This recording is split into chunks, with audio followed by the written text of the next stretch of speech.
guys, welcome to another day in the vlog. I am super excited for today's video, guys. For today's video, we're gonna be reviewing this 2017 Fiat. So this is the Fiat 500e, guys. This car is actually pretty spacious. I have some headroom. My thing's actually kind of bumped up a little bit. As you guys can tell, we have an 88-mile range right there. So we have 88 miles, we're at 98%. We're in eco mode right now. So I'm basically going for the most economical I can possibly go. Guys, this car is really nice.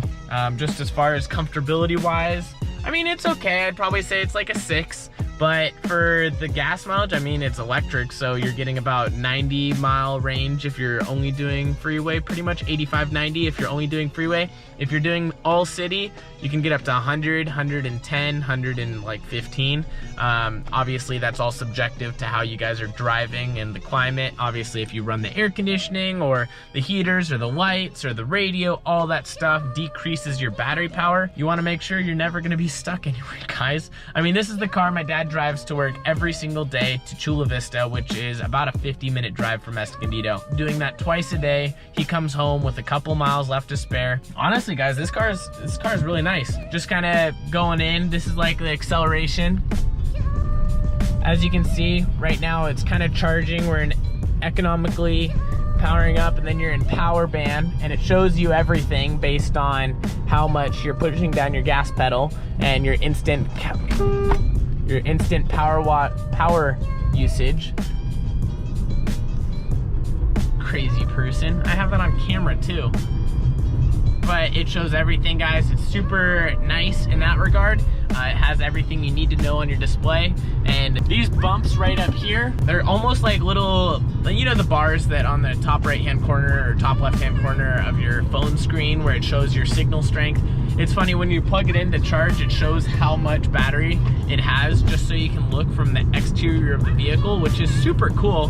Not many, I don't think like any Teslas or any have that feature where it shows you what it is, so you can just kind of walk by the garage and say, oh, that car is at like 75%. I'm gonna take this one because I know it has enough gas. I'm just going to Vaughn's or something like that. So that's a really neat feature that this car has. As far as everything else, it has the buttons on the bottom of the steering wheel so that you can change the next station, turn up your volume, turn down your volume. As you guys can see, I can turn it up right here and it's going up. And I want to turn that off and I don't get copyrighted. Oh my gosh. It's kind of different to have all of the buttons to move forward, to be like drive, reverse, neutral, park, all of them just be a button, because I feel like you almost have to push it twice. E-brake is always set no matter what. You set the e-brake every single time. It's just less strain on the electric motor, I think. But it's something that I've always done and my dad has always done, even when on flat garage. Another thing that's kind of interesting is to turn on or roll down the window. It's right there. Nice thing is it comes with automatic roll down, not automatic roll up, unfortunately. This does have window tint on it because I convinced my dad to get it because, I mean, if you're driving this in the hot summer months, you want the heat rejection from it, and with the heat rejection, you won't have to run your air conditioning as much. Another thing is this car does a lot better in the city than it does in the freeway. As you guys can tell right there, we're already at 95%. So we're getting pretty good gas mileage as it is. It shows everything in kilowatts and stuff, which is kind of cool. And it's all charges. So every time you brake, it's charging up the battery. So as far as brakes wise go, you only have to replace them like every 80,000 miles, I'm pretty sure. So it's like super cool that you can be able to do that. This car, when my dad bought it, I think it had close to 30,000, 31,000, I believe. Now he's already at 41,748. So that's already over 10,000 miles that he's driven, and he's bought this like 3 or 4 months ago. So as you guys can tell, my dad just drives this car a ton. Sorry, my hair's everywhere today. Super cool, and it actually has quite a bit of power and pickup. It actually can get some wheel spin, which is very surprising that a car of this caliber can actually get wheel spin. I've kind of figured out that it only goes to about 35 miles per hour is when the power is, and you can actually feel the pull in your seat, and I'll show you guys when we pull up to this next stoplight. But other than that, like, you know, if I floor it right now, I mean, you still feel it a little bit, but it's a lot better going from 0. This is fully floored. As you guys can kind of tell it really just jolts up to like 35 miles an hour, and then I'll show you guys like after 35 it just doesn't really seem to have quite the kick that it does for the first 30 to 35 miles per hour. Going to 35, 40, and then see it just kind of slows down on acceleration. It's kind of fast though, a little skippy. And the nice thing is you can kind of just floor it because you won't have to worry about your battery power really.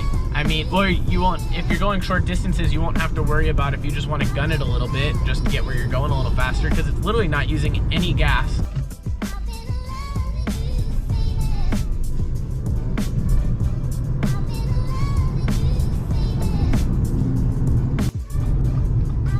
One thing that I don't like though, guys, is when you go around turns, it almost feels like this car is top heavy, because I mean, even though you have the battery below you, it still feels very top heavy. You go around a corner a little too fast. I've noticed that on the freeway, you really have to pay attention to all of the yellow signs, you know, that say slow down to 45 miles an hour around a bend or something like that. You really have to pay attention, because the difference between 65 and 45 is not like you can just cruise it in a car, you know what I mean? But in this type of car, you really have to pay attention to those signs, because it feels like, whoa, this car is just gonna flip, and oh man, it would be scary. As far as room goes in the car, there's actually quite a bit of leg room. You can see that there's quite a lot big of leg room right there, even stuff for there. This car can actually sit 4 people, so that's very different, I guess, which, I mean, for a car this small to fit 4 people, that's kind of impressive. As far as it all goes though, you can scoot forward the seat a little bit, and yeah, sure, it's a little cramped. I wouldn't suggest maybe doing it more than like a 20-25 minute drive. It's definitely not going to be comfortable long term, but it's kind of cool, at least in that regard. As far as charging goes on this car, it takes usually 4 hours to charge, and what's cool is every time you turn off the car, it shows you how long it's going to take versus if you charge on 110 volts or versus 220. So based on the different ones, it gives you different times, and you can kind of know, oh, if I come back in 45 minutes, my car is going to be fully charged again, which is really nice for if you go to different like charging stations and you don't have a charging station at home, you can kind of know when to charge. Anyways, guys, I hope you guys liked today's video. Hope you guys liked the whole interior and this whole video about this Fiat. Anyways, guys, I will see you guys tomorrow in the next one. Please make sure to subscribe if you guys want to see more videos about this car and videos of my other cars and my parents' cars, my friends' cars, and all those car reviews and different features that they may have, guys. Alrighty, guys, without further ado though, I will see you guys tomorrow in the next one. Enough left to say, guys. I guess it's time to end it. Too many thoughts on my mind, I can't sleep at night, so I just keep writing. I don't need no help, I don't need opinions, so don't waste my time then.